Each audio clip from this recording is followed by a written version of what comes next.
ओम नमो नारायणाय। धन्य सेही प्रभु परमात्मा श्रीहरि जहांको कृपारु आजी आमे समस्ते एही मानव शरीर धारण करिछे। शास्त्र कहे मनीष जन्म कौनसी साधारण घटना नुहे किंबा यह केवल एक जैविक प्रक्रिया नुहे। कोटि कोटि वर्षर संघर्ष एवं लक्ष लक्ष जोनि भ्रमण परे मिले एही दुर्लभ जन्म। दिने पक्षीराज गरुड़ विनयर सह प्रभु श्रीहरिंकु पचारिले, हे नारायण, एही जीवात्मा केउ कर्म जोगु संसारर विभिन्न जोनिरे भ्रमण करे एवं केमिति से एही जंत्रणारु मुक्ति पाई पारिबो। पक्षीराजंको एही प्रश्नर उत्तर देई स्वयं भगवान विष्णु जेउ रहस्य उद्घाटन करिथिले ताहा आजी मध्य मानव समाज पाई सबुठारु बड़ चेतावनी। भगवान श्रीहरि बुझाइले जे मनुष्य जन्म कौनसी साधारण घटना नुहे, बरं यह 84 लक्ष जोनिर एक दीर्घ संघर्षपूर्ण यात्रार अंतिम सोपान। प्रभुंको बाणी अनुसारे आत्मा केमिति जलचररु आरंभ करी पशु जोनि पर्यंत कष्ट भोगे एवं शेषरे मातृगर्भर अंधकाररे प्रभुंकु की प्रतिश्रुति देई मनुष्य शरीर पाए ताहार संपूर्ण वर्णना गरुड़ पुराणरे रहिछि।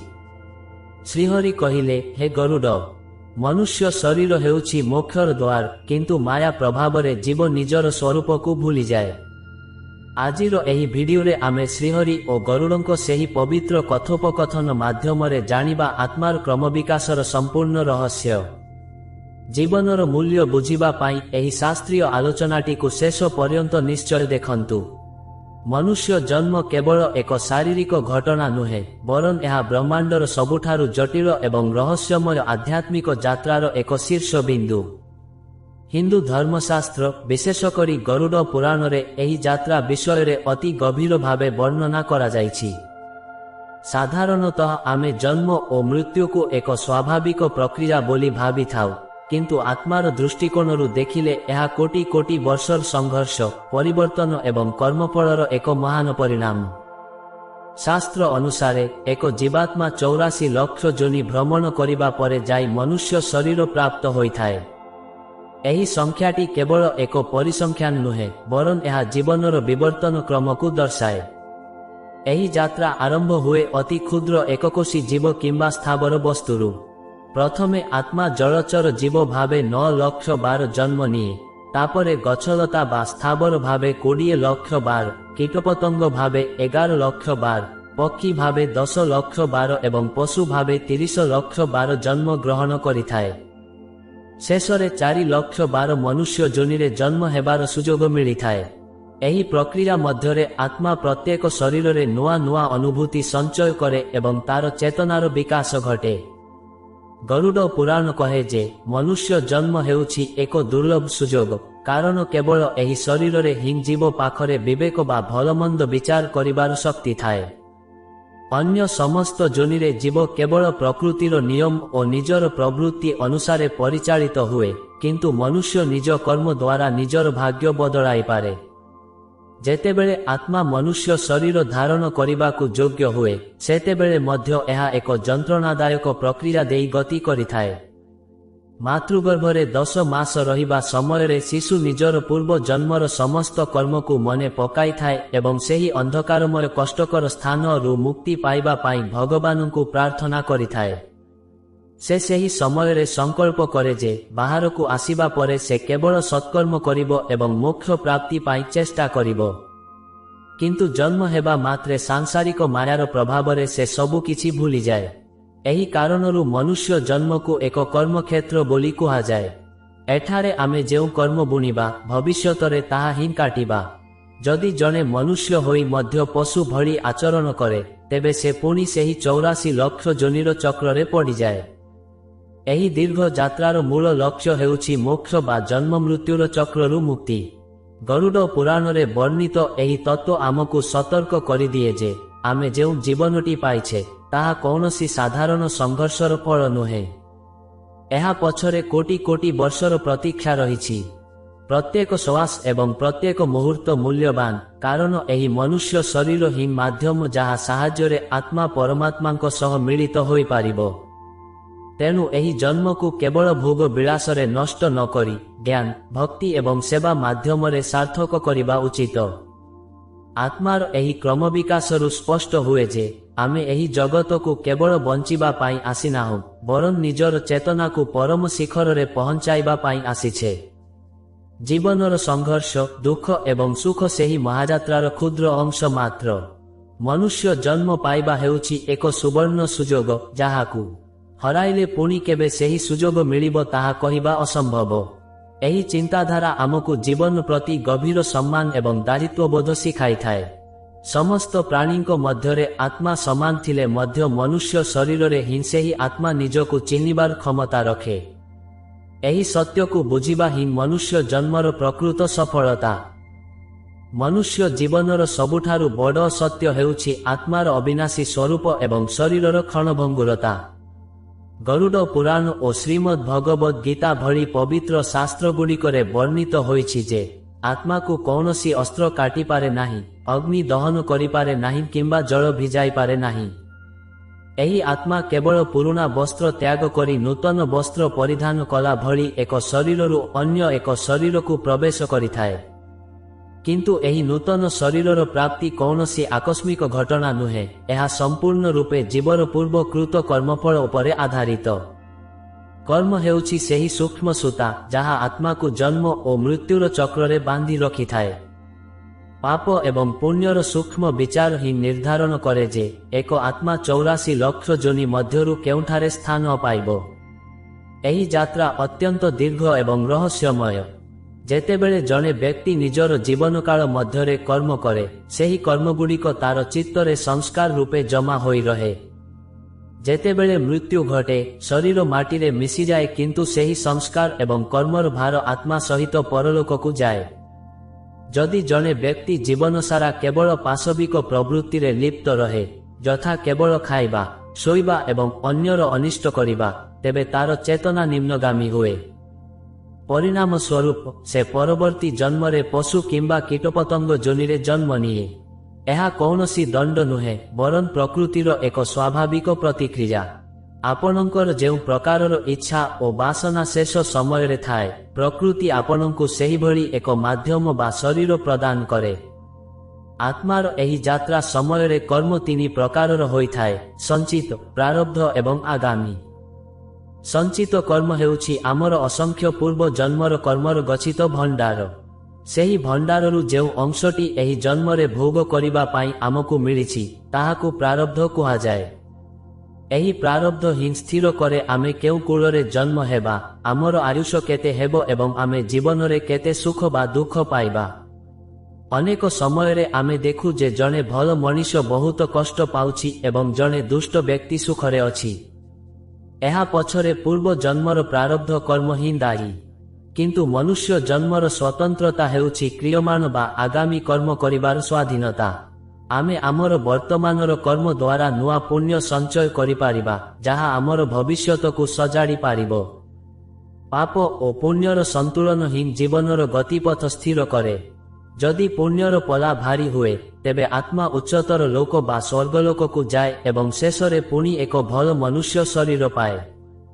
କିନ୍ତୁ ଯଦି ପାପର ମାତ୍ରା ଅଧିକ ହୁଏ, ତେବେ ନର୍କ ଯନ୍ତ୍ରଣା ଭୋଗିବା ପରେ ପୁଣି ସେହି 84 ଲକ୍ଷ ଯୋନିର କଷ୍ଟକର ଆବର୍ତ୍ତରେ ପଡ଼ିବାକୁ ହୁଏ। ଗରୁଡ଼ ପୁରାଣ କହେ ଯେ ପାପ କର୍ମ ଦ୍ୱାରା ଜୀବ ସ୍ଥାବର ବା ଗଛ, ଜଳଚର, କୃମି ଏବଂ ତାପରେ କ୍ରମାନ୍ୱୟରେ ପଶୁ ପକ୍ଷୀ ଯୋନିରେ ଜନ୍ମ ନିଏ। ଏହି ପ୍ରକ୍ରିୟାରେ ଆତ୍ମା ଅତ୍ୟନ୍ତ ଯନ୍ତ୍ରଣା ପାଏ, ଯାହାକୁ ସଂସାର ଚକ୍ର କୁହାଯାଏ।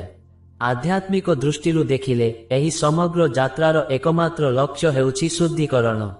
ଜନ୍ମ ଜନ୍ମାନ୍ତର ଧରି ଆତ୍ମା ନିଜର ଅଶୁଦ୍ଧି ବା ଅହଙ୍କାରକୁ ଧୋଇବା ପାଇଁ ଚେଷ୍ଟା କରେ। ମନୁଷ୍ୟ ଶରୀର ହେଉଛି ସେହି ପ୍ରଯୋଗଶାଳା ଯେଉଁଠି ଆତ୍ମା ନିଜକୁ ମୁକ୍ତ କରିବାର ସୁଯୋଗ ପାଏ। କର୍ମଫଳର ଏହି ନିୟମ ଅତ୍ୟନ୍ତ କଠୋର ଏବଂ ନିରପେକ୍ଷ।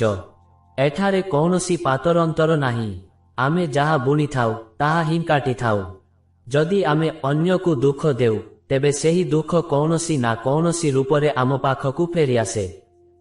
ପାପର ଅର୍ଥ କେବଳ କାହାକୁ ମାରିବା ନୁହେଁ, ବରଂ ମିଥ୍ୟା କହିବା, ଅହଙ୍କାର କରିବା, ଅନ୍ୟର ସମ୍ପତ୍ତି ଲୋଭ କରିବା ଏବଂ କର୍ତ୍ତବ୍ୟରୁ ବିଚ୍ୟୁତ ହେବା ମଧ୍ୟ ପାପ। ଅପରପକ୍ଷରେ ନିଷ୍କାମ କର୍ମ ବା ଫଳର ଆଶା ନ ରଖି କରାଯାଉଥିବା କର୍ମ ହିଁ ପୁଣ୍ୟ। ଏହି ପୁଣ୍ୟ ହିଁ ଆତ୍ମାକୁ ହାଲୁକା କରେ ଏବଂ ତାକୁ ଊର୍ଦ୍ଧ୍ୱଗତି ପ୍ରଦାନ କରେ। ଶାସ୍ତ୍ରରେ କୁହାଯାଇଛି ଯେ ମନୁଷ୍ୟ ଶରୀରରେ ଯେଉଁ ବିବେକ ଥାଏ ତାହା ହିଁ ଆତ୍ମାର କମ୍ପାସ ବା ଦିଗବାରିଣୀ ଯନ୍ତ୍ର। ଯେତେବେଳେ ଆତ୍ମା ଭୌତିକ ମୋହମାୟାରେ ପଡ଼ି ନିଜର ଅସଲ ପରିଚୟ ଭୁଲିଯାଏ ସେତେବେଳେ ସେ କର୍ମର ଜାଲରେ ଅଧିକ ଛନ୍ଦି ହୋଇଯାଏ।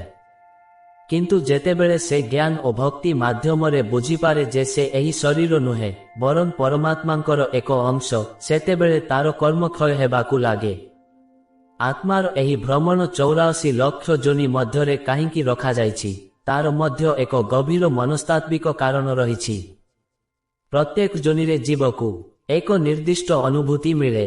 ଉଦାହରଣ ସ୍ୱରୂପ, ଜଣେ ବ୍ୟକ୍ତି ଯଦି ସାରା ଜୀବନ କେବଳ ଆଳସ୍ୟରେ ବିତାଇ ଦିଏ ତେବେ ସେ ବୃକ୍ଷ ଯୋନି ପାଏ ଯେଉଁଠି ତାକୁ ବହୁ ବର୍ଷ ଧରି ଗୋଟିଏ ସ୍ଥାନରେ ସ୍ଥିର ହୋଇ ରହିବାକୁ ପଡ଼େ।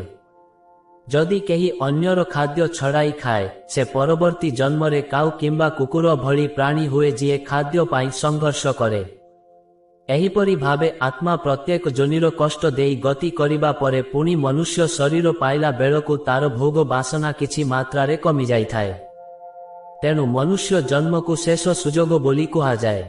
ଯଦି ଏହି ଜନ୍ମରେ ମଧ୍ୟ ଆତ୍ମା ଜାଗ୍ରତ ନୁହେଁ ତେବେ ପୁଣି ସେହି ଦୀର୍ଘ ଯାତ୍ରା ଆରମ୍ଭ ହୁଏ। କର୍ମଫଳରୁ କେହି ବର୍ତ୍ତି ପାରିବେ ନାହିଁ, ଏପରିକି ଦେବତାମାନେ ମଧ୍ୟ ନୁହେଁ। ଭଗବାନ ଶ୍ରୀକୃଷ୍ଣ ଗୀତାରେ କହିଛନ୍ତି ଯେ କର୍ମର ଗତି ଅତ୍ୟନ୍ତ ଗହନ। ଜଣେ ବ୍ୟକ୍ତି ନିଜ କର୍ମ ଦ୍ୱାରା ନିଜର ବନ୍ଧୁ ହୋଇପାରେ କିମ୍ବା ନିଜର ଶତ୍ରୁ ମଧ୍ୟ ହୋଇପାରେ। ଆମର ଭାଗ୍ୟ କୌଣସି ଆକାଶରୁ ଖସେ ନାହିଁ, ଏହା ଆମର ଚିନ୍ତାଧାରା ଓ କାର୍ଯ୍ୟର ଏକ ସମଷ୍ଟି। ପାପ ଓ ପୁଣ୍ୟର ଏହି ସନ୍ତୁଳନକୁ ବୁଝି ଯିଏ ନିଜର ଜୀବନ ପରିଚାଳନା କରେ ସେ ହିଁ ଶାନ୍ତି ପାଏ। ମୃତ୍ୟୁ ହେଉଛି କେବଳ ଶରୀରର ଶେଷ, କିନ୍ତୁ ଆତ୍ମାର କର୍ମଯାତ୍ରା ଅବିରତ ଚାଲିଥାଏ। ଯେତେବେଳେ ଆତ୍ମାର ସମସ୍ତ କର୍ମ ତଥା ପାପ ଓ ପୁଣ୍ୟ ଉଭୟ ଶୂନ୍ୟ ହୋଇଯାଏ ସେତେବେଳେ ସେ ମୋକ୍ଷ ବା ପରମଧାମ ପ୍ରାପ୍ତି କରେ। ଏହା ହିଁ ଜୀବନର ଚରମ ସଫଳତା। ତେଣୁ ଆତ୍ମାର ଏହି ଅମରତ୍ୱ ଏବଂ କର୍ମର ଏହି ପ୍ରଭାବକୁ ମନେ ରଖି ଆମକୁ ପ୍ରତି ମୁହୂର୍ତ୍ତରେ ସତ୍କର୍ମ କରିବା ଉଚିତ, ଯାହା ଦ୍ୱାରା ଆମର ଏହି ମୂଲ୍ୟବାନ ମନୁଷ୍ୟ ଜନ୍ମ ସାର୍ଥକ ହୋଇପାରିବ। 84 ଲକ୍ଷ ଯୋନିର ଏହି ବିରାଟ କାରାଗାରରୁ ମୁକ୍ତି ପାଇବାର ଏକମାତ୍ର ଚାବିକାଠି ହେଉଛି ଧର୍ମ ଏବଂ କର୍ମ। ମନୁଷ୍ୟ ଜନ୍ମର ରହସ୍ୟକୁ ବୁଝିବା ପାଇଁ ହେଲେ ଆମକୁ ଗରୁଡ଼ ପୁରାଣରେ ବର୍ଣ୍ଣିତ 84 ଲକ୍ଷ ଯୋନିର ସଂଖ୍ୟାତତ୍ତ୍ୱ ଏବଂ ଏହାର ଗଭୀର ଆଧ୍ୟାତ୍ମିକ ବିଜ୍ଞାନକୁ ଅନୁଧ୍ୟାନ କରିବାକୁ ପଡ଼ିବ। ସୃଷ୍ଟିର ପ୍ରତ୍ୟେକ ଜୀବ ଏକ ନିର୍ଦ୍ଦିଷ୍ଟ ବିବର୍ତ୍ତନ ପ୍ରକ୍ରିୟା ଦେଇ ଗତି କରିଥାଏ ଏବଂ ଏହି ଯାତ୍ରା କେବଳ ଶାରୀରିକ ନୁହେଁ ବରଂ ଚେତନାର କ୍ରମବିକାଶ। ଶାସ୍ତ୍ର ଅନୁସାରେ ଆତ୍ମା ପ୍ରଥମେ ଅତି ନିମ୍ନ ସ୍ତରରୁ ନିଜର ଯାତ୍ରା ଆରମ୍ଭ କରେ। ଏହି ଯାତ୍ରାର ପ୍ରଥମ ପର୍ଯ୍ୟାୟ ହେଉଛି ଜଳଚର ଯୋନି। ସୃଷ୍ଟିର ପ୍ରାରମ୍ଭ ଜଳରୁ ହୋଇଥିବାରୁ ଆତ୍ମା ପ୍ରଥମେ ମାଛ, କଇଁଛ ଏବଂ ଅନ୍ୟାନ୍ୟ ଜଳଚର ଜୀବ ଭାବରେ ପ୍ରାୟ 9 ଲକ୍ଷ ପ୍ରକାରର ଜନ୍ମ ଗ୍ରହଣ କରିଥାଏ। ଏଠାରେ ଚେତନା ଅତ୍ୟନ୍ତ ସୀମିତ ଥାଏ ଏବଂ କେବଳ ବଞ୍ଚି ରହିବାର ସଂଘର୍ଷ ହିଁ ମୂଳ ଲକ୍ଷ୍ୟ ହୋଇଥାଏ। ଏହାପରେ ଆତ୍ମା ସ୍ଥାବର ବା ଉଦ୍ଭିଦ ଜଗତରେ ପ୍ରବେଶ କରେ। ଗରୁଡ଼ ପୁରାଣ ଅନୁସାରେ ଗଛଲତା, ଗୁଳ୍ମ ଏବଂ ଅନ୍ୟାନ୍ୟ ସ୍ଥାବର ଜୀବ ଭାବେ ଆତ୍ମାକୁ 20 ଲକ୍ଷ ବାର ଜନ୍ମ ନେବାକୁ ପଡ଼େ। ଏହି ସ୍ତରରେ ଜୀବ ପାଖରେ ସମ୍ବେଦନା ଥିଲେ ମଧ୍ୟ ସେ ଅଭିବ୍ୟକ୍ତି କରିପାରେ ନାହିଁ। ବର୍ଷା, ଶୀତ ଓ ଖରାକୁ ସହ୍ୟ କରି ଆତ୍ମା ଧୈର୍ଯ୍ୟର ଶିକ୍ଷା ପାଏ। ସ୍ଥାବର ଯୋନିରୁ ମୁକ୍ତି ପାଇବା ପରେ ଆତ୍ମାର ଚେତନା ଆଉ ଟିକେ ପ୍ରଖର ହୁଏ ଏବଂ ସେ କୀଟପତଙ୍ଗ ଓ ସରୀସୃପ ଯୋନିରେ ପ୍ରବେଶ କରେ। ଏହି ପର୍ଯ୍ୟାୟରେ ତାକୁ 11 ଲକ୍ଷ ବାର ବିଭିନ୍ନ ରୂପରେ ଜନ୍ମ ନେବାକୁ ପଡ଼ିଥାଏ। ଏହି ସମୟରେ ଜୀବ ନିଜର ପଞ୍ଚେନ୍ଦ୍ରିୟର ବ୍ୟବହାର କରିବା ଶିଖେ। ଯାତ୍ରାର ପରବର୍ତ୍ତୀ ସୋପାନ ହେଉଛି ଆକାଶଚାରୀ ପକ୍ଷୀ ଯୋନି। ପକ୍ଷୀ ଭାବରେ ଆତ୍ମା ପ୍ରାୟ 10 ଲକ୍ଷ ପ୍ରକାରର ଜୀବନ ଅତିବାହିତ କରେ। ଏଠାରେ ସେ ସ୍ୱାଧୀନତା ଏବଂ ଦୂରଦୃଷ୍ଟିର ଅନୁଭବ ପାଏ। ଏହାପରେ ଆସେ ସବୁଠାରୁ ଗୁରୁତ୍ୱପୂର୍ଣ୍ଣ ଓ ଦୀର୍ଘ ପର୍ଯ୍ୟାୟ, ଯାହା ହେଉଛି ପଶୁ ଯୋନି। ଗରୁଡ଼ ପୁରାଣ ଅନୁସାରେ ଜଣେ ଜୀବକୁ ପଶୁ ଭାବରେ 30 ଲକ୍ଷ ବାର ଜନ୍ମ ନେବାକୁ ପଡ଼ିଥାଏ। ପଶୁ ଅବସ୍ଥାରେ ଜୀବର ମନ ବିକଶିତ ହୁଏ। ସେ ଭୟ, ସ୍ନେହ ଏବଂ କ୍ରୋଧ ପରି ଆବେଗକୁ ବୁଝିପାରେ। ଗୃହପାଳିତ ପଶୁଠାରୁ ଆରମ୍ଭ କରି ହିଂସ୍ର ବନ୍ୟଜନ୍ତୁ ପର୍ଯ୍ୟନ୍ତ ସମସ୍ତ ଅନୁଭୂତି ସଞ୍ଚୟ କରିବା ପରେ ଆତ୍ମା ମନୁଷ୍ୟ ଶରୀର ଧାରଣ କରିବା ପାଇଁ ଯୋଗ୍ୟତା ଅର୍ଜନ କରେ। ଏହି ସମସ୍ତ 80 ଲକ୍ଷ ଯୋନି ଅତିକ୍ରମ କରିବା ପରେ ଶେଷରେ ମନୁଷ୍ୟ ଯୋନି ପ୍ରାପ୍ତ ହୁଏ। ମନୁଷ୍ୟ ଜନ୍ମରେ ମଧ୍ୟ 4 ଲକ୍ଷ ପ୍ରକାରର ବିଭେଦ ରହିଛି, ଯାହା ବ୍ୟକ୍ତିର ସଂସ୍କାର, ଜ୍ଞାନ ଏବଂ କର୍ମ ଉପରେ ନିର୍ଭର କରେ। ମନୁଷ୍ୟ ଜନ୍ମରେ ଥିବା 4 ଲକ୍ଷ ବିଭେଦ ବିଷୟଟି ଶୁଣିବାକୁ ଆଶ୍ଚର୍ଯ୍ୟ ଲାଗିଲେ ମଧ୍ୟ ଏହାର ଏକ ଗଭୀର ଆଧ୍ୟାତ୍ମିକ ଏବଂ ଦାର୍ଶନିକ ଅର୍ଥ ରହିଛି। ଗରୁଡ଼ ପୁରାଣ ଅନୁସାରେ ସମସ୍ତ ମଣିଷ ଦେଖିବାକୁ ସମାନ ହେଲେ ମଧ୍ୟ ସେମାନଙ୍କର ଚେତନା, ବୁଦ୍ଧି ଏବଂ ସଂସ୍କାର ସମାନ ନୁହେଁ। ଏହି 4 ଲକ୍ଷ ବିଭେଦକୁ ମୁଖ୍ୟତଃ ଚେତନାର ସ୍ତର ଏବଂ କର୍ମଫଳର ପ୍ରଭାବ ଅନୁସାରେ ବିଭକ୍ତ କରାଯାଇଛି। ମୁଁ ଏହା ଉପରେ ଆହୁରି ଅଧିକ ଟିକେ କହିବାକୁ ଚାହେଁ। ମନୁଷ୍ୟ ଶରୀର ଧାରଣ କରିଥିବା ପ୍ରତ୍ୟେକ ଜୀବ ଶ୍ରେଷ୍ଠ ନୁହନ୍ତି। ଏହି ବିଭେଦକୁ ବୁଝିବା ପାଇଁ ଆମକୁ ନିମ୍ନଲିଖିତ ଦିଗଗୁଡ଼ିକୁ ଅନୁଧ୍ୟାନ କରିବାକୁ ପଡ଼ିବ। ପ୍ରଥମେ ଆସେ ପ୍ରକୃତି ଓ ଗୁଣର ପ୍ରଭାବ। ପ୍ରତ୍ୟେକ ମଣିଷ 3ଟି ଗୁଣର ମିଶ୍ରଣରେ ଗଠିତ, ସତ୍ତ୍ୱ, ରଜ ଏବଂ ତମ। ଯେଉଁମାନଙ୍କ ପାଖରେ ତମ ଗୁଣ ଅଧିକ ଥାଏ, ସେମାନେ ମନୁଷ୍ୟ ଶରୀରରେ ଥାଇ ମଧ୍ୟ ପଶୁ ଭଳି ଆଚରଣ କରନ୍ତି। ସେମାନଙ୍କ ପାଇଁ କେବଳ ଖାଇବା ଏବଂ ଶୋଇବା ହିଁ ମୁଖ୍ୟ ଲକ୍ଷ୍ୟ। ଅନ୍ୟପକ୍ଷରେ ସତ୍ତ୍ୱ ଗୁଣବାନ ବ୍ୟକ୍ତିମାନେ ଜ୍ଞାନ ଏବଂ ପରୋପକାରରେ ରୁଚି ରଖନ୍ତି। ଏହି 3 ଗୁଣର ଅସଂଖ୍ୟ ମିଶ୍ରଣ ଯୋଗୁଁ ମଣିଷମାନଙ୍କ ମଧ୍ୟରେ ଲକ୍ଷ ଲକ୍ଷ ପ୍ରକାରର ଚରିତ୍ର ସୃଷ୍ଟି ହୁଏ। ଦ୍ୱିତୀୟରେ, ଆଧ୍ୟାତ୍ମିକ ବିବର୍ତ୍ତନ। ଯେତେବେଳେ ଜଣେ ଜୀବ ପ୍ରଥମ ଥର ପଶୁ ଯୋନିରୁ ମନୁଷ୍ୟ ଯୋନିକୁ ଆସେ, ତାର ବୁଦ୍ଧି ଅତି ନିମ୍ନ ସ୍ତରର ଥାଏ। ସେ ହିଂସ୍ର ଏବଂ ଅଜ୍ଞାନ ହୋଇଥାଏ। କିନ୍ତୁ ଯେଉଁ ଆତ୍ମା ଅନେକ ବାର ମନୁଷ୍ୟ ଜନ୍ମ ନେଇସାରିଛି, ତାର ଚେତନା ଅଧିକ ପରିପକ୍ୱ ଥାଏ। ଏହି ଚେତନାର ବିଭିନ୍ନ ସ୍ତରକୁ ହିଁ ଶାସ୍ତ୍ରରେ 4 ଲକ୍ଷ ପ୍ରକାରର ବର୍ଣ୍ଣ ଓ ଶ୍ରେଣୀ ଭାବେ ବର୍ଣ୍ଣନା କରାଯାଇଛି। ତୃତୀୟରେ, କର୍ମର ଗତି। ଜଣେ ବ୍ୟକ୍ତି ଅତ୍ୟନ୍ତ ଧନୀ ଓ ସୁସ୍ଥ ହୋଇ ଜନ୍ମ ହୋଇଥିବା ବେଳେ ଅନ୍ୟ ଜଣେ ଅତି ଦରିଦ୍ର ବା ଅକ୍ଷମ ହୋଇ ଜନ୍ମ ହୁଏ। ଏହା ସେହି 4 ଲକ୍ଷ ବିଭେଦର ଏକ ଅଂଶ। ଜନ୍ମର ସ୍ଥାନ, ପରିବାର, ବୁଦ୍ଧିମତ୍ତା ଏବଂ ଜୀବନର ସୁଯୋଗ ଏସବୁ କର୍ମଫଳ ଅନୁସାରେ ଭିନ୍ନ ଭିନ୍ନ ହୋଇଥାଏ। ଶାସ୍ତ୍ର ଅନୁସାରେ କେତେକ ମଣିଷ ଦେବତୁଲ୍ୟ ହୋଇଥିବା ବେଳେ କେତେକ ଅସୁର ପ୍ରବୃତ୍ତିର ହୋଇଥାନ୍ତି। ଚତୁର୍ଥରେ, ସଂସ୍କାରର ପ୍ରଭାବ। ସଂସ୍କାର ହେଉଛି ଆତ୍ମାରେ ରହିଥିବା ପୂର୍ବ ଜନ୍ମର ଅଭ୍ୟାସ। କିଏ ଜନ୍ମରୁ ସଙ୍ଗୀତରେ ନିପୁଣ ତ କିଏ ଅଙ୍କରେ। ଏହି ଯେଉଁ ଜୈବିକ ଏବଂ ମାନସିକ ଭିନ୍ନତା ଆମେ ଦେଖୁ, ତାହା ହିଁ ମନୁଷ୍ୟ ଯୋନିର 4 ଲକ୍ଷ ବିଭିନ୍ନ ପ୍ରକାରର ସୂଚନା ଦିଏ। ଏହି ଶ୍ରେଣୀ ବିଭାଗ ବୁଝାଏ ଯେ ମନୁଷ୍ୟ ଶରୀର ପାଇବା ପରେ ମଧ୍ୟ ଆତ୍ମାକୁ ପରିପୂର୍ଣ୍ଣତା ପାଇଁ ଆହୁରି ଅନେକ ସୋପାନ ଅତିକ୍ରମ କରିବାକୁ ପଡ଼େ। ସରଳ ଭାବେ କହିଲେ, ଯେମିତି ସ୍କୁଲରେ ସବୁ ପିଲା ଛାତ୍ର କିନ୍ତୁ ସମସ୍ତେ ଗୋଟିଏ କ୍ଲାସରେ ନଥାନ୍ତି, କିଏ ପ୍ରଥମ ଶ୍ରେଣୀରେ ଥାଏ ତ କିଏ 10ମ ଶ୍ରେଣୀରେ। ସେହିପରି ମନୁଷ୍ୟ ଯୋନିରେ ମଧ୍ୟ ଚେତନାର ପ୍ରାୟ 4 ଲକ୍ଷଟି କ୍ଲାସ ବା ସ୍ତର ରହିଛି। ଜଣେ ବ୍ୟକ୍ତି ନିଜର ସାଧନା ଏବଂ ସତ୍କର୍ମ ଦ୍ୱାରା ଏହି ସ୍ତରଗୁଡ଼ିକୁ ଅତିକ୍ରମ କରି ଶେଷରେ ମୋକ୍ଷ ବା ପରମ ସିଦ୍ଧି ପ୍ରାପ୍ତ କରେ। ଏହି ସଂଖ୍ୟାତତ୍ତ୍ୱ କେବଳ ଏକ ଗଣିତ ନୁହେଁ, ବରଂ ଏହା ଆତ୍ମାର କଠିନ ସଂଗ୍ରାମର କାହାଣୀ। 84 ଲକ୍ଷ ଯୋନିର ଏହି ଚକ୍ରରେ ମନୁଷ୍ୟ ଜନ୍ମ ହେଉଛି ଏକମାତ୍ର ଦ୍ୱାର, ଯେଉଁଠାରୁ ଜୀବ ଚାହିଁଲେ ମୋକ୍ଷ ପାଇପାରିବ କିମ୍ବା ନିଜର କର୍ମ ଦ୍ୱାରା ପୁଣି ସେହି ଚକ୍ରକୁ ଫେରିଯାଇପାରିବ। ଗରୁଡ଼ ପୁରାଣ ବର୍ଣ୍ଣନା କରେ ଯେ ଜଣେ ଜୀବ ଯେତେବେଳେ ମନୁଷ୍ୟ ଶରୀର ପାଏ, ସେତେବେଳେ ତା ପାଖରେ ପୂର୍ବର ସମସ୍ତ ଅନୁଭୂତିର ସାରାଂଶ ଥାଏ। ପଶୁ ଯୋନିରେ ଖାଦ୍ୟ ଓ ନିଦ୍ରା ପାଇଁ ଯେଉଁ ସଂଘର୍ଷ ଥାଏ, ମନୁଷ୍ୟ ଶରୀରରେ ତାହା ସହିତ ବିବେକର ଯୋଗ ହୁଏ। ଏହି 4 ଲକ୍ଷ ପ୍ରକାରର ମାନବ ଯୋନି ମଧ୍ୟରେ କେହି ଜ୍ଞାନୀ, କେହି ମୂର୍ଖ, କେହି ସେବାଭାବୀ ତ କେହି ସ୍ୱାର୍ଥପର ହୋଇଥାନ୍ତି। ଏହି ପାର୍ଥକ୍ୟ କେବଳ କର୍ମଫଳ ଯୋଗୁଁ ସୃଷ୍ଟି ହୁଏ। ଆଧ୍ୟାତ୍ମିକ ଭାଷାରେ 84 ଲକ୍ଷ ଯୋନିକୁ ପାର କରିବା ଏକ ବିଶାଳ ସମୁଦ୍ରକୁ ପାର କରିବା ସହିତ ସମାନ। ମନୁଷ୍ୟ ଶରୀର ହେଉଛି ସେହି ନୌକା ଯାହାକୁ ଭଗବାନ ଆମକୁ ଦୟାକରି ଦେଇଛନ୍ତି। ଯଦି ଆମେ ଏହି 4 ଲକ୍ଷ ପ୍ରକାରର ମନୁଷ୍ୟ ଯୋନି ମଧ୍ୟରୁ ଶ୍ରେଷ୍ଠ ଚେତନାକୁ ପ୍ରାପ୍ତ ହୋଇପାରିବା, ତେବେ ଆମକୁ ପୁଣି ଥରେ ସେହି 30 ଲକ୍ଷ ପଶୁ କିମ୍ବା 20 ଲକ୍ଷ ସ୍ଥାବର ଯୋନିର କଷ୍ଟ ସହିବାକୁ ପଡ଼ିବ ନାହିଁ। ଏହି ସଂଖ୍ୟାତତ୍ତ୍ୱ ଆମକୁ ଏହି ଶିକ୍ଷା ଦିଏ ଯେ ଆମେ ଯେଉଁ ଜୀବନଟି ଆଜି ଜିଉଛେ, ତାହା କେତେ ଦୁର୍ଲଭ। କୋଟି କୋଟି ବର୍ଷର ପ୍ରତୀକ୍ଷା ପରେ ହିଁ ଏହି ସୁଯୋଗ ମିଳିଛି। ପାପ ଓ ପୁଣ୍ୟର ସନ୍ତୁଳନ ଯଦି ବିଗିଡ଼ିଯାଏ, ତେବେ ଆତ୍ମା ପୁଣି ତଳ ସ୍ତରକୁ ଖସିଯାଏ। ଉଦାହରଣ ସ୍ୱରୂପ, ଯଦି ଜଣେ ମନୁଷ୍ୟ ହୋଇ କେବଳ ପରର ଅନିଷ୍ଟ କରେ, ତେବେ ଶାସ୍ତ୍ର ଅନୁସାରେ ସେ ପରବର୍ତ୍ତୀ ଜନ୍ମରେ କୀଟ ବା ସରୀସୃପ ଯୋନିକୁ ଯାଇପାରେ। ତେଣୁ ଏହି ସଂଖ୍ୟାଗୁଡ଼ିକୁ ମନେ ରଖିଲେ ଆମ ଭିତରେ ଏକ ପ୍ରକାର ଭୟ ଓ ଭକ୍ତି ଜାଗ୍ରତ ହୁଏ। ଜଳଚରରୁ ଆରମ୍ଭ କରି ମାନବ ପର୍ଯ୍ୟନ୍ତ ଏହି ଯେଉଁ 84 ଲକ୍ଷ ସୋପାନ, ତାହା ହେଉଛି ଭଗବାନଙ୍କର ସୃଷ୍ଟିର ଏକ ନିଖୁଣ ବ୍ୟବସ୍ଥା। ମନୁଷ୍ୟ ଶରୀରରେ ଥିବା ପ୍ରତ୍ୟେକଟି ଅଙ୍ଗ ଏବଂ ଚେତନାର ଶକ୍ତି କେବଳ ପରମାତ୍ମାଙ୍କୁ ପାଇବା ପାଇଁ ଉଦ୍ଦିଷ୍ଟ। ଏହି ସଂଖ୍ୟାତତ୍ତ୍ୱକୁ ବୁଝିବା ଅର୍ଥ ହେଉଛି ନିଜର ମୂଲ୍ୟକୁ ଚିହ୍ନିବା। ଆତ୍ମା ଯେତେବେଳେ ବୁଝିପାରେ ଯେ ସେ ଏତେ ସଂଘର୍ଷ କରି ଏଠାରେ ପହଞ୍ଚିଛି, ସେତେବେଳେ ସେ ସାଂସାରିକ ବିଷୟ ବାସନାରେ ସମୟ ନଷ୍ଟ ନକରି ଆଧ୍ୟାତ୍ମିକ ପଥରେ ଅଗ୍ରସର ହୁଏ। ଗରୁଡ଼ ପୁରାଣର ଏହି ବାର୍ତ୍ତା ମାନବ ଜାତି ପାଇଁ ଏକ ଚେତାବନୀ ଓ ଆଶୀର୍ବାଦ ଉଭୟ। ଆମେ କେବଳ ଏକ ପରିସଂଖ୍ୟାନ ନୁହେଁ, ଆମେ ହେଉଛେ ଏକ ଦୀର୍ଘ ଯାତ୍ରାର ସଫଳ ପରିଣାମ। ଏହି 4 ଲକ୍ଷ ମନୁଷ୍ୟ ଯୋନି ମଧ୍ୟରେ ରହି ନିଜକୁ ଶୁଦ୍ଧ କରିବା ଏବଂ ପୁନର୍ଜନ୍ମରୁ ମୁକ୍ତି ପାଇବା ହିଁ ଜୀବନର ପ୍ରକୃତ ଉଦ୍ଦେଶ୍ୟ ହେବା ଉଚିତ। ଗରୁଡ଼ ପୁରାଣର ଗଭୀର ରହସ୍ୟ ଅନୁସାରେ ସୃଷ୍ଟିର ସମସ୍ତ ଜୀବନର ଆରମ୍ଭ ଜଳରୁ ହିଁ ହୋଇଥାଏ।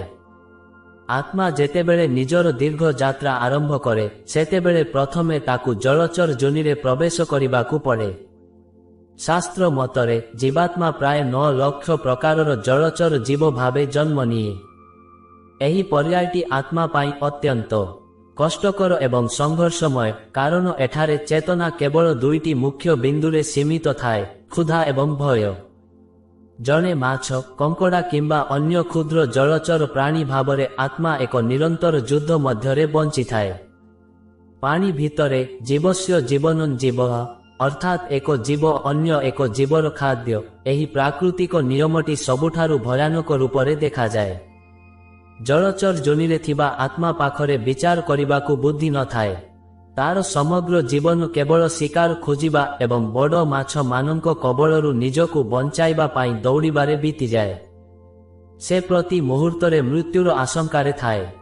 ଏହି ଭୟ ତାର ଚେତନାରେ ଏକ ଗଭୀର ପ୍ରଭାବ ପକାଏ, ଯାହା ତାକୁ ପରବର୍ତ୍ତୀ ବିବର୍ତ୍ତନ ପାଇଁ ପ୍ରସ୍ତୁତ କରେ। ଗରୁଡ଼ ପୁରାଣ ବୁଝାଏ ଯେ ଏହି 9 ଲକ୍ଷ 12 ଜଳରେ ଜନ୍ମ ନେବା ପଛରେ ଏକ ଆଧ୍ୟାତ୍ମିକ ଉଦ୍ଦେଶ୍ୟ ରହିଛି। ଜଳ ହେଉଛି ଭାବନା ଓ ସଂସ୍କାରର ପ୍ରତୀକ। ଆତ୍ମା ଜଳଚର ରୂପରେ ନିଜର ଅତି ନିମ୍ନ ସ୍ତରର କର୍ମଗୁଡ଼ିକୁ କ୍ଷୟ କରିଥାଏ। ଏଠାରେ ତାକୁ କୌଣସି ପାପ ପୁଣ୍ୟର ସ୍ୱାଧୀନତା ମିଳେ ନାହିଁ, ସେ କେବଳ ପ୍ରକୃତିର ନିୟମରେ ପରିଚାଳିତ ହୁଏ। କ୍ଷୁଧାର ଯନ୍ତ୍ରଣା ଏବଂ ମୃତ୍ୟୁର ଭୟ ସହି ସହି ଆତ୍ମା ଧୀରେ ଧୀରେ ଅଧିକ ଜଟିଳ ଶରୀର ଧାରଣ କରିବାକୁ ଯୋଗ୍ୟ ହୁଏ।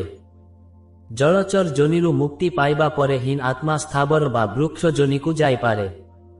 ଏହି ଆରମ୍ଭ ବିନ୍ଦୁଟି ଆମକୁ ମନେ ପକାଇ ଦିଏ ଯେ ଆଜି ଆମେ ଯେଉଁ ମନୁଷ୍ୟ ଶରୀର ପାଇଛେ, ତାହା କେବେ ସେହି ଅଥଳ ଜଳରାଶି ମଧ୍ୟରେ ଅତି ଅସହାୟ ଭାବେ ନିଜର ଅସ୍ତିତ୍ୱ ପାଇଁ ସଂଗ୍ରାମ କରୁଥିଲା।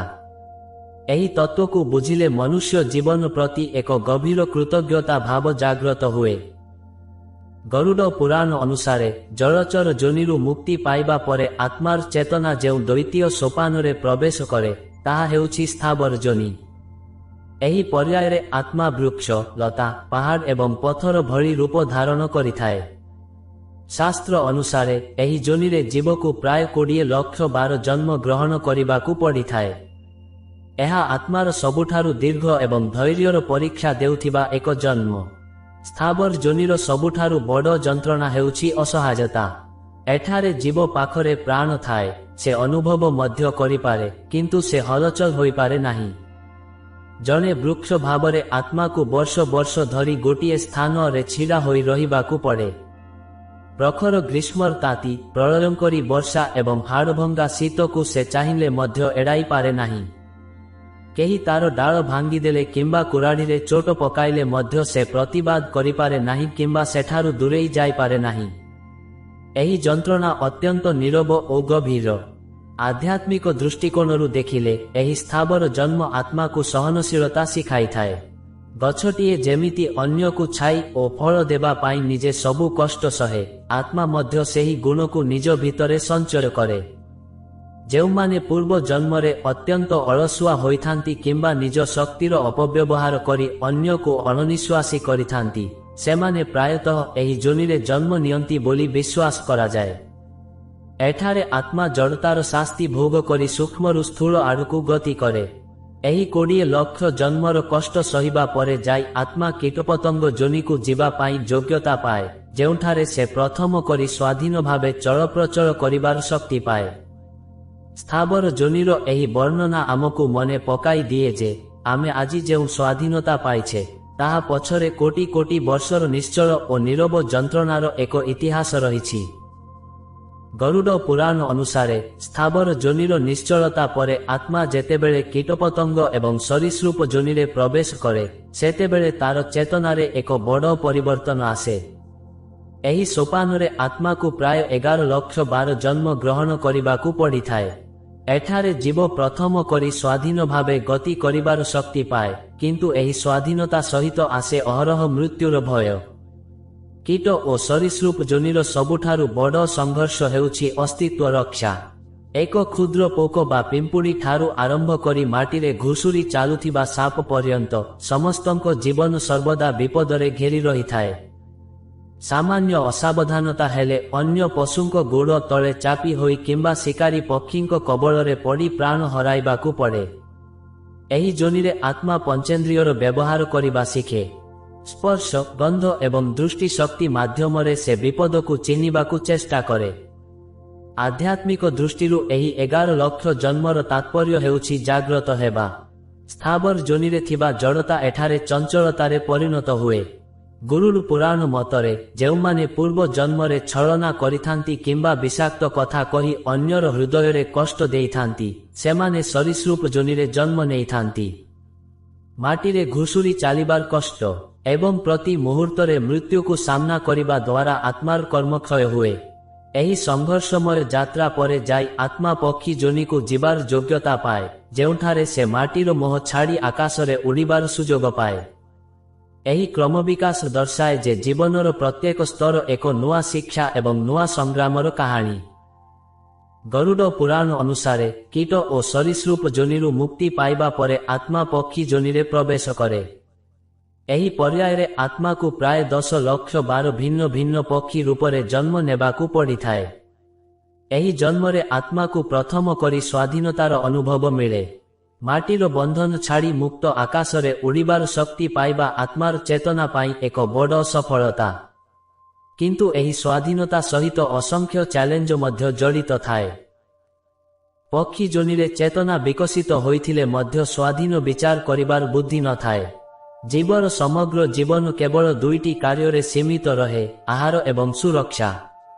ନିଜର ଏବଂ ନିଜ ଶାବକମାନଙ୍କ ପେଟ ପାଇଁ ଦିନସାରା ମାଇଲ ମାଇଲ ପର୍ଯ୍ୟନ୍ତ ଉଡ଼ିବା ଏବଂ ଶିକାର ଖୋଜିବା ହିଁ ତାର ନୀତିଦିନିଆ ସଂଘର୍ଷ ହୋଇଥାଏ।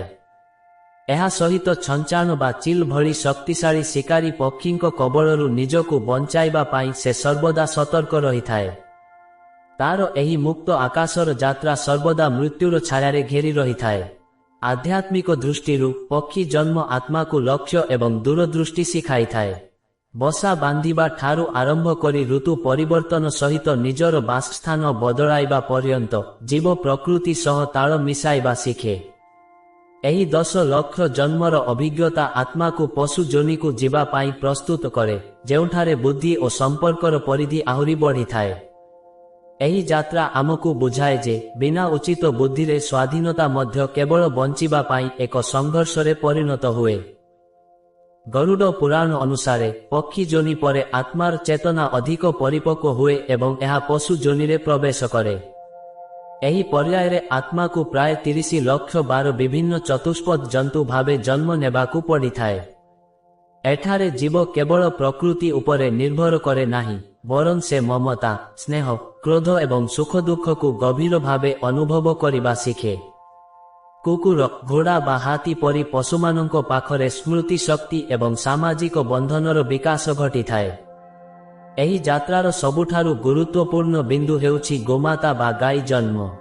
ହିନ୍ଦୁ ଶାସ୍ତ୍ର ଅନୁସାରେ ଗାଈ ଜନ୍ମ ହେଉଛି 84 ଲକ୍ଷ ଯୋନିର ଶେଷ ସୋପାନ ଏବଂ ମନୁଷ୍ୟ ଜନ୍ମର ଠିକ୍ ପୂର୍ବ ପାହାଚ। ଗାଈ ଶରୀରରେ ସମସ୍ତ ଦେବଦେବୀଙ୍କ ବାସ ଥାଏ ବୋଲି ବିଶ୍ୱାସ କରାଯାଏ।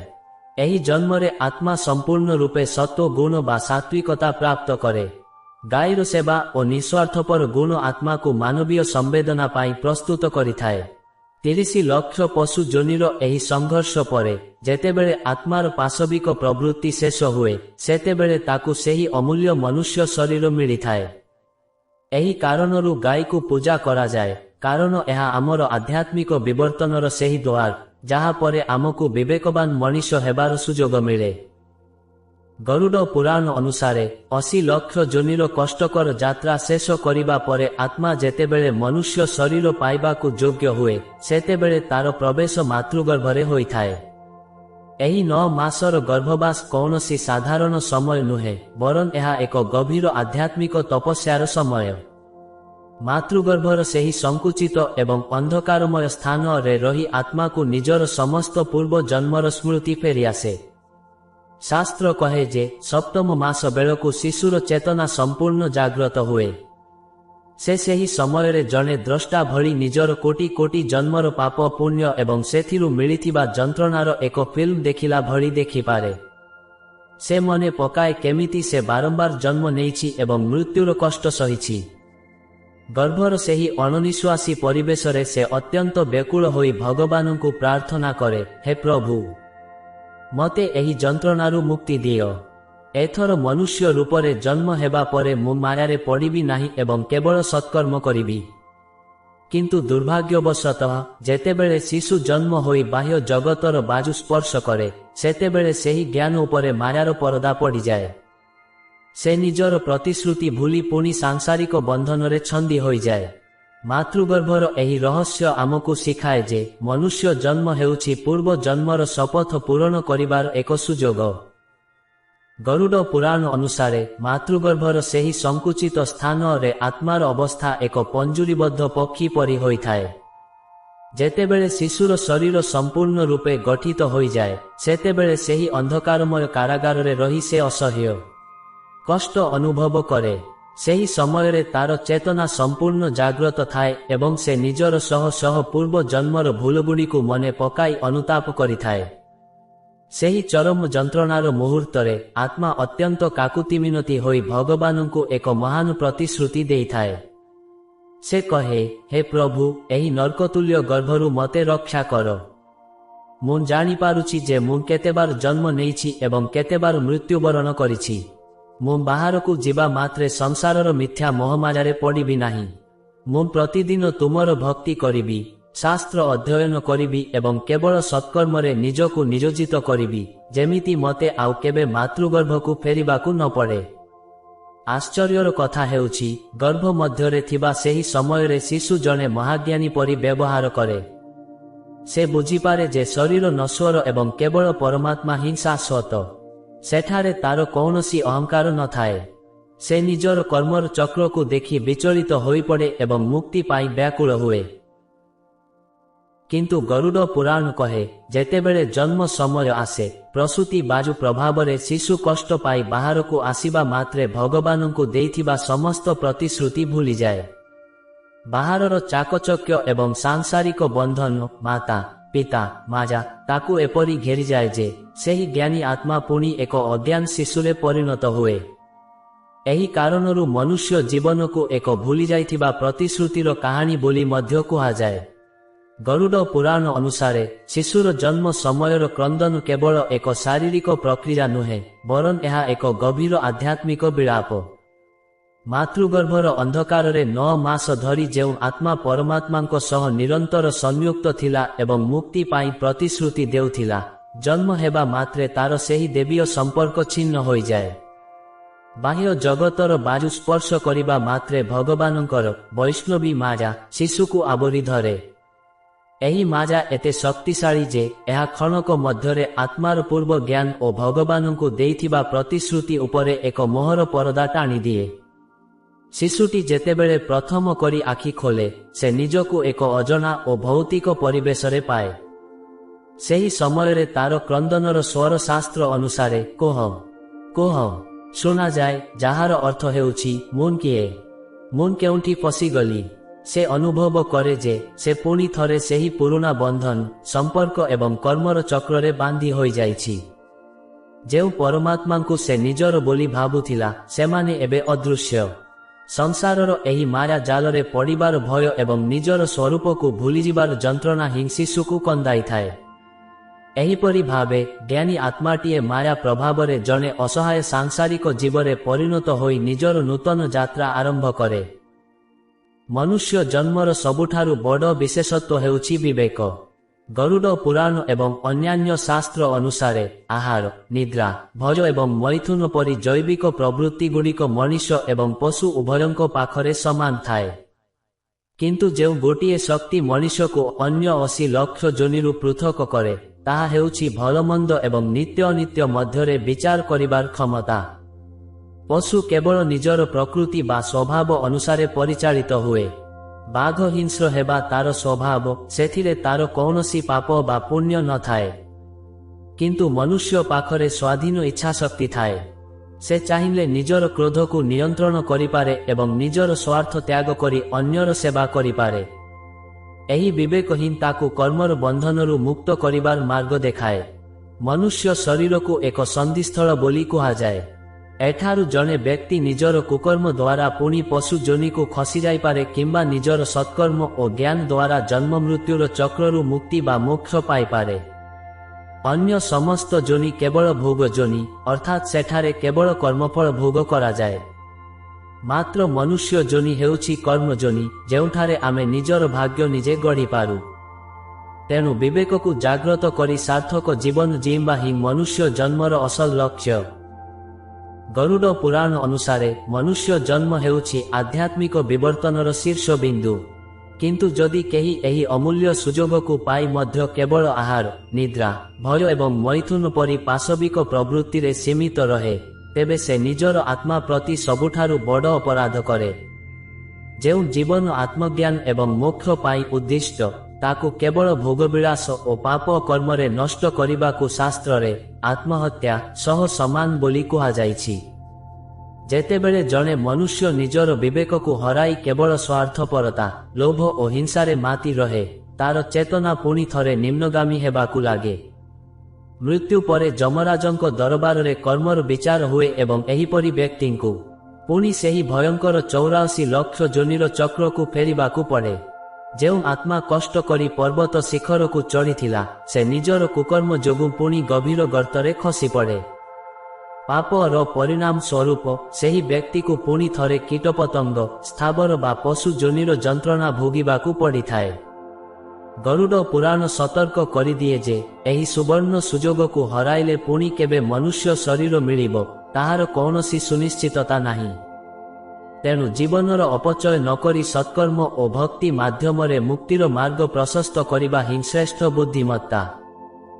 ମନୁଷ୍ୟ ଜନ୍ମର ଚରମ ଏବଂ ପରମ ଲକ୍ଷ୍ୟ ହେଉଛି ମୋକ୍ଷ। ଗରୁଡ଼ ପୁରାଣ ଅନୁସାରେ 84 ଲକ୍ଷ ଯୋନିର ଏହି ଦୀର୍ଘ ଯାତ୍ରା କୌଣସି ଶେଷହୀନ ଖେଳ ନୁହେଁ, ବରଂ ଏହା ଆତ୍ମାର ପରମାତ୍ମାଙ୍କ ସହ ମିଳିତ ହେବା ପାଇଁ ଏକ ପ୍ରସ୍ତୁତି। ମୋକ୍ଷର ଅର୍ଥ ହେଉଛି ଜନ୍ମ ଓ ମୃତ୍ୟୁର ଏହି ଯନ୍ତ୍ରଣାଦାୟକ ଚକ୍ରରୁ ସବୁଦିନ ପାଇଁ ମୁକ୍ତି ପାଇବା ଏବଂ ପରମ ଶାନ୍ତିରେ ବିଲୀନ ହୋଇଯିବା।